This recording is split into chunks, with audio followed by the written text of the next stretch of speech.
What's up guys, and welcome back to our channel. In today's video I'm gonna teach you how to send money from Revolut to Binance, so make sure to stay until the end of the video. But before we move on, it would mean a lot if you subscribe to our channel and hit that notification bell as well.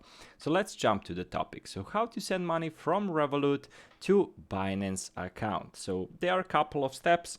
First, of course, you need to open your Revolut app and sign into your account. Then you need to select the currency in you which want to send, so make sure the currency account from which you want to transfer money is right one. Then navigate to the payments and go to payments or send money depending on your app. And basically you need to add Binance as a payee. If you haven't already added Binance as a payee, you may need to add a new payee, enter the recipient's name and Binance account details. In the case, you will likely need to obtain your Binance deposit address for a specific cryptocurrency you want to transfer. Then what you need to do is enter transfer amount and select Binance as a recipient from your saved payee or enter the details manually.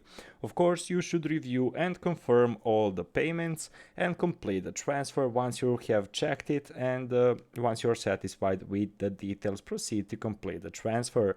So maybe you will need to confirm the transaction with any security features you have set up. And of course, last step is check Binance account to see if the payment has been fulfilled. So overall, guys, that's the entirety of the process on how to send money from Revolut to Binance. Hopefully this video was helpful to you, and as I mentioned earlier, it would mean a lot if you subscribe to our channel and hit that notification bell. That's it for today, guys. Thank you so much for watching and see you in our future videos. Goodbye.